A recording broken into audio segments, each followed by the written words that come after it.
सभी को मेरा नमस्कार। मेरा नाम कुलदीप सिंह जांगीड़, वर्तमान में टीएम मेमोरियल शिक्षण संस्थान जालबसर श्री डूंगरगढ़ बीकानेर में एक इंग्लिश अध्यापक के रूप में जन सेवाएं दे रहा हूं।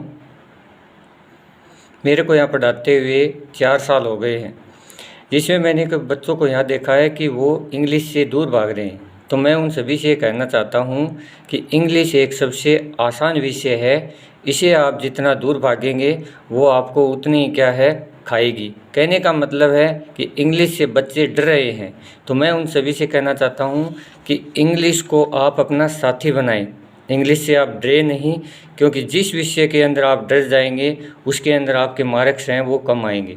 और मैं एक यहाँ पे देख रहा हूँ कि बच्चे क्या है कि रट्टू तोता बन रहे हैं। तो मैंने सभी से आते ही पहले ये कहता हूँ कि रटना बंद करो, जो भी इंग्लिश का कॉन्सेप्ट है उसको आप अच्छे से सीखो। तो मैं बच्चों को बार बार यही कहता हूँ कि इंग्लिश से डरना नहीं है। जो चीज़ आपको डीपली में पढ़ना है उसको डीपली में पढ़ो, कुछ ना कुछ तो समझ में आएगा। जैसे आप 100% पढ़ते हैं तो आपको 5%, 10%, उसके बाद 20%, फिर 50%, 60%, 80 करते हुए 100% आप इंग्लिश में परफेक्ट हो जाएंगे। ऐसा बोलना इंग्लिश सब कुछ नहीं होता है। इंग्लिश के अंदर स्किल अच्छी होनी चाहिए, ग्रामर का नॉलेज है वो अच्छा होना चाहिए। तो इसके लिए मैं आपको एक परफेक्ट तरीका बता देता हूँ कि मैंने मेरा एक बेसिक इंग्लिश विद कुलदीप के नाम से अंग्रेजी चैनल की शुरुआत की है, जिसमें जो बच्चे कमज़ोर हैं, किसी भी कंपटीशन की तैयारी कर रहे हैं, 6ठी से 12वीं तक पढ़ रहे हैं, तो उसके लिए यह चैनल बहुत ही लाभप्रद होगा। तो मैं सभी से कहना चाहता हूँ कि उसमें आपको डेली 1 या 2 वीडियो है वो मिलेगी।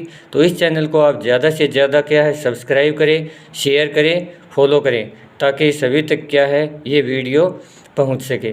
तो मैं इंग्लिश के बारे में बताना चाहता हूं कि इंग्लिश एक सबसे आसान सब्जेक्ट है। इसे हम क्या है कठिन हार्ड मान लेते हैं। परफेक्टली रूप से आप मान लीजिए कि इंग्लिश के अंदर आपको सेंटेंस नहीं बनाने आते, तो इसमें कमज़ोरी कहाँ रहेगी? इसमें कमज़ोरी है कि आपकी बेसिक इंग्लिश है बिल्कुल कमज़ोर है, क्योंकि आपको ABCD तक कंप्लीट नहीं आती।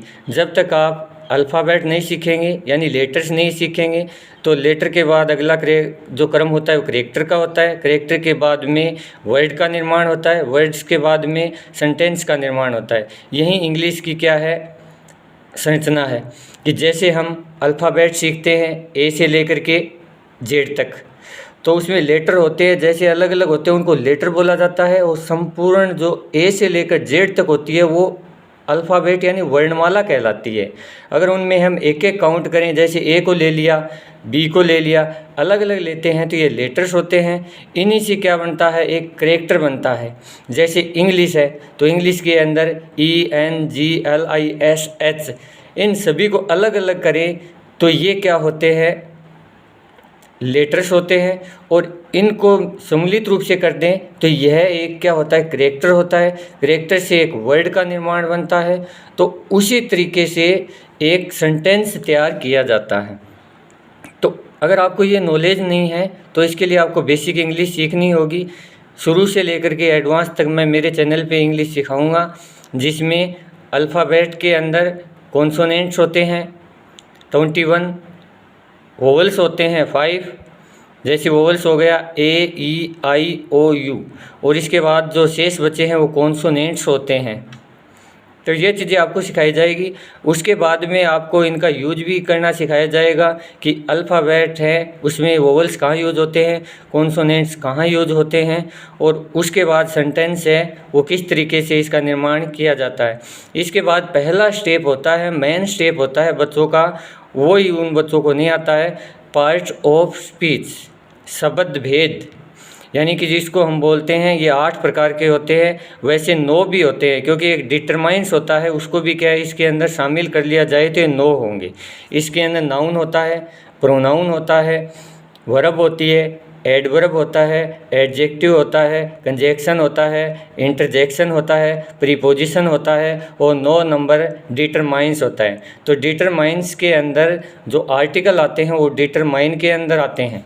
तो ये सब चीज़ें अगर बच्चे को नॉलेज नहीं होगा तो वो इंग्लिश कहाँ से सीख पाएगा कि नाउन कितने प्रकार के होते हैं, उसके बाद प्रोनाउन क्या होते हैं, वर्ब क्या होती है, कहाँ कहाँ यूज की जाती है, कितने प्रकार की होती है, एडवर्ब किसे कहते हैं, एडजेक्टिव क्या है, प्रीपोजिशन क्या है, कंजक्शन क्या है, ये अगर इनको नॉलेज नहीं होगा तो बच्चे को इंग्लिश नहीं आएगी।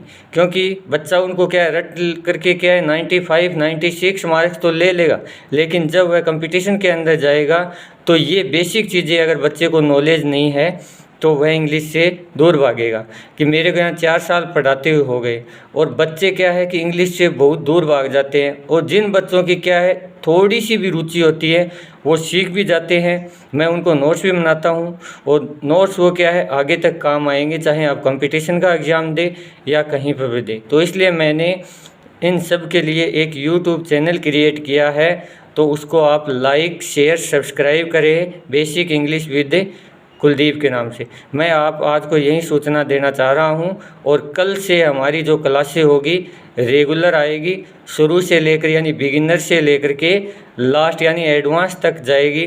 इसमें जो भी आपको कार्य दिया जाएगा उसके लिए आपको मेरे टेलीग्राम चैनल पे PDF भी उपलब्ध होगी। आप मेरे से किसी प्रकार की कोई हेल्प चाहते हैं, मेरे मोबाइल नंबर दिए गए हैं नीचे, उसके अंदर आपको क्या है कांटेक्ट करना है। जो बच्चा बाहर जाके कोचिंग करता है उसको वहाँ जाने की आवश्यकता नहीं है, क्योंकि मैंने ये जो चैनल है उन्हीं के लिए बनाया है। जो बच्चे बाहर जा कर के हॉस्टल में रहते हैं या और कहीं पे आने जाने में परेशानी होती है, तो इसलिए मैंने उनकी हेल्प के लिए यह चैनल बनाया है। और मैं सभी अभिभावकों से यही कहना चाहूँगा कि आप अपने बच्चे पर विशेष ध्यान रखें, क्योंकि आने वाला जो समय है उनका भविष्य है वो निर्धारित करता है। तो आप घर पर रहकर भी क्या है अपनी पढ़ाई है सुचारू रूप से कर सकते हैं। धन्यवाद। जय हिंद, जय भारत।